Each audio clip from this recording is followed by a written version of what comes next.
All right, welcome to the Mana Collab Part 3. Definitely been looking forward to this collab coming back for the third time.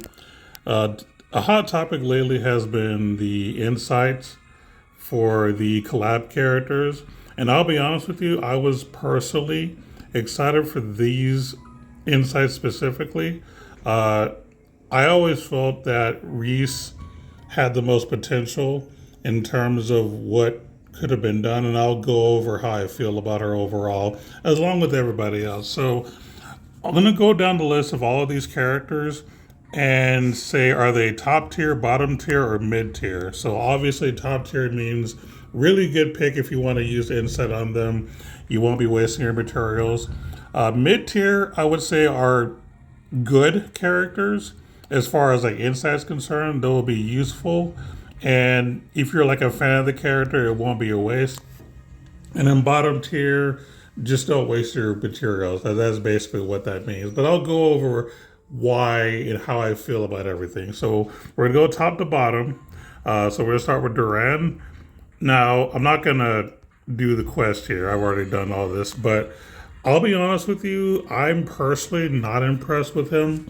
I didn't care for him when he first came out, and the playtest with him in this mode was just okay. Like, yeah, he has high damage cap, but his skills are still kind of awkward and inconsistent, and I'm just not a fan. So this is definitely bottom tier, in my opinion. But yeah, that's kind of all I want to say about him. Reese, I do have some opinions here.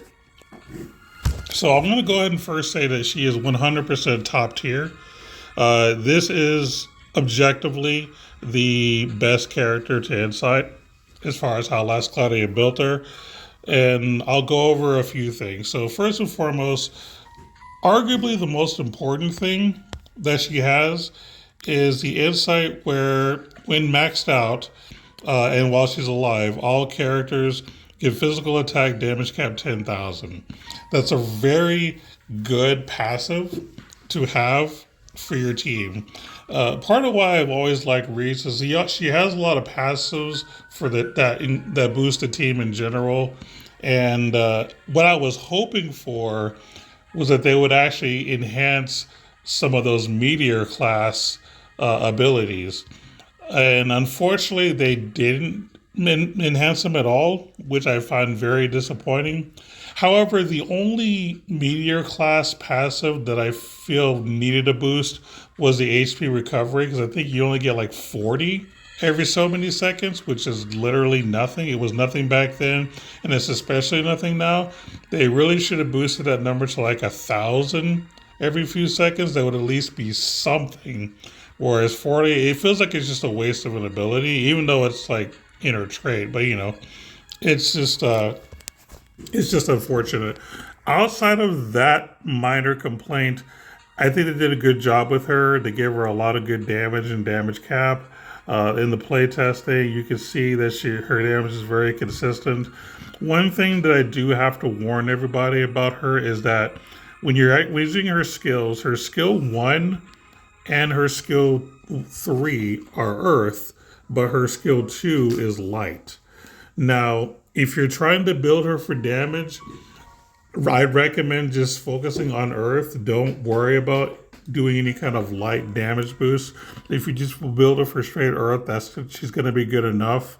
Another thing that makes her a high value target is that she also comes with honey elixir.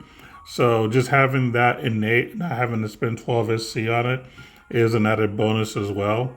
So she is basically a support character that can do good damage. Like, they did an excellent job with her. Now the honey elixir thing she had in the beginning, so this is nothing new. It's more like the team passive 10k damage cap that puts her above everybody else, on top of being able to deal significant damage on her own as a single wielder. And yes, you do want to single wield this version. I think when she first released, you could probably go either way, single or dual wield. But here they really pushed some single wield stuff, and I'm fine with that. Damage is good enough for her. So yeah, definitely top tier. Thanks to a lot of group passives, and even her meteor class stuff is still decent overall. Angela. So this is the one character that I actually was not able to pull when she first launched, so I only got to start using her recently during this third batch. So I don't have a lot of opinions about her. As far as what I've seen in playtesting, she seems pretty good. I'm not too sure. She's either going to be mid or top tier, one of the two. And the reason that I'm debating that is because obviously there are better mages in general, but she is unique in the fact that she has a uh, no attribute magic spell.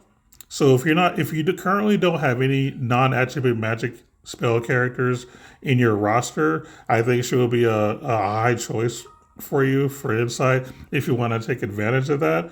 Also, if I'm not mistaken, her spells do not have time stop, which is very unique as well for someone like that. Now, the way that she does damage for the most part is by basically using up more MP to do more damage. Some like it, some don't. I personally don't mind it because you can add tons of MP on her. I mean, if any mage should have all the MP stats, and you can get over 1,000 MP easily, so that shouldn't be a problem. And there are plenty of ways to get MP back, whether it's the new UR that gives you MP, or you can do Goddess Kiss. Either way, MP should not be an issue when using her. I mean, unless you're fighting like a super boss or something that's going to take a while, and then you probably just better not using her. You can just use somebody else. But in most content, she'll be good enough. So I think that she's a good inside pick if you really like rainbow mages, and especially if you like mages with a no attribute passive. But yeah, I'm not too sure if she's mid or top, but she's somewhere in between. Randy seems to be what I see as a rough pick. Some think he's top tier, some think he's actually bad. So here are my thoughts on Randy. In playtesting, they actually made his skills a lot better than the original because originally a lot of his skills could miss, especially his S3. So that was a bit rough, but the way that they did it here is that he hits the target first and then does his attacks around that center point where the enemy is so that all the hits will actually hit the enemy. So it's not like a chance of missing a bunch of times. So they did a really good job with the skull animation, which does help with his DPS. On top of that, they did give him some good passives. Here's where things get weird. If you're single wielding him, he's honestly just going to be mid tier. He's not going to really be good enough. If you decide to dual wield him, I think that will push him at top tier. Now, I say that first and foremost, no, I'm not usually big on dual wielding and all that. Like, we're not going to get into all that. But if you're going to dual wield him, the way you make him good is you really need to up his no attribute damage. So if you have a lot of the no attribute attack raise stuff along with them strength ups and fighting spirit maxes, that's how you're going to, and then sword boost and all that, that's how you're going to get him to cap. But if you can't get him to cap and you're using dual wield, you're not going to get much damage. So you just need to be able to build for it, is what I'm saying. So if you have the SC and you have the abilities to teach him, he can be top tier if you're dual wielding. I know I'm not one that usually advocates it, but this is one of the few exceptions. I think that this is how you make him good. But unfortunately, with single wield, I don't think he's worth inciting if that's how you're gonna use a character. There's a lot of back and forth about is he actually good or not. If you're dual wielding and you have the resources, he can be top tier. Prim, I'm gonna say is absolute bottom tier, which breaks my heart because I actually really like her. As a matter of fact, when the second launch of the Mana collab, they actually enhanced her abilities and made her really good. But with the insight, they really didn't do much to her. It kind of feels like a Randy situation where you would need like a lot of good like passives to increase her damage.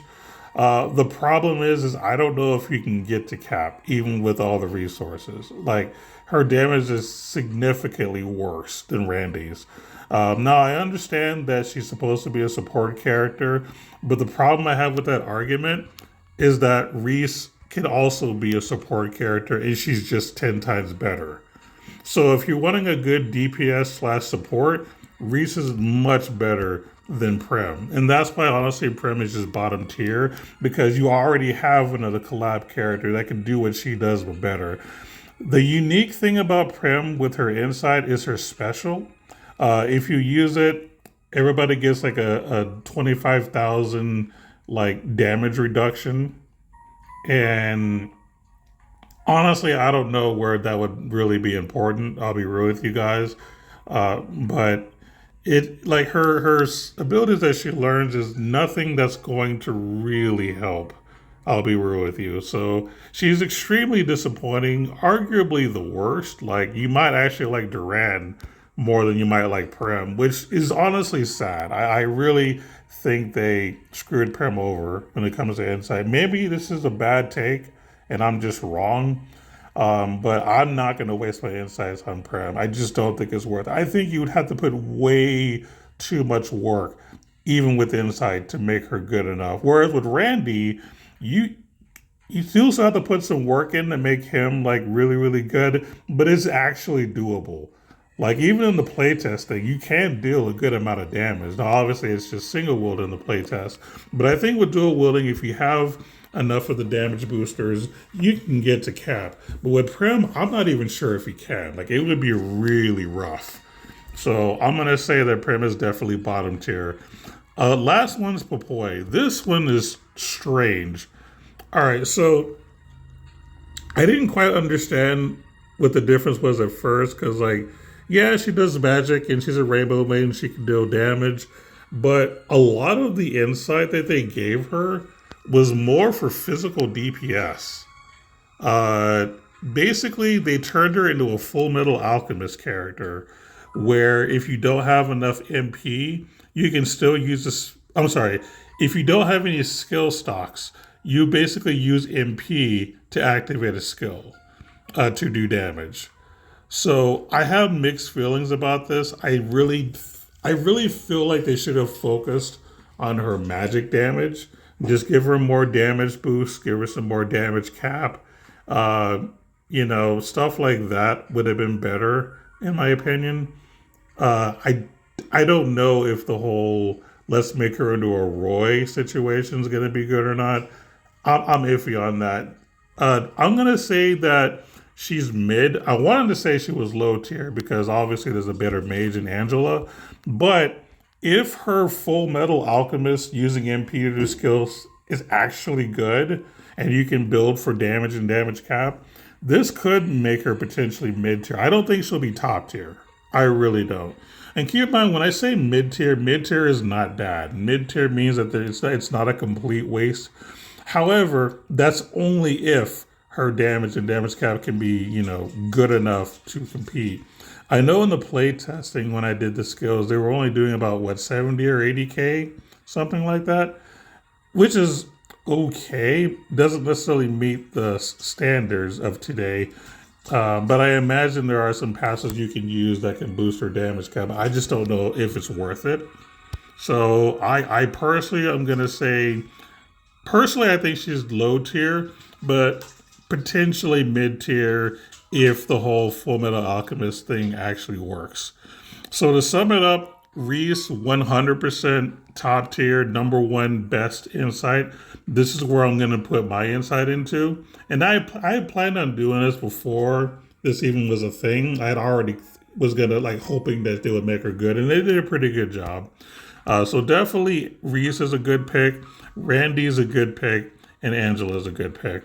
The rest of them are either questionable or just straight up bad. So hopefully this was insightful for you, and this will help you make a decision. And before you start wasting all of your insight materials.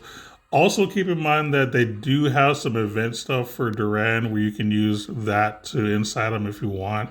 And I think the devs will give you like 1,000 crystals if you do it. They desperately want you to inside Duran. So if you care enough, do it. I'm personally not. I just don't care enough about that character to try. But you know, if you're a Duran fan, hey, go for it. You know, the game's giving you the resources, take advantage of it.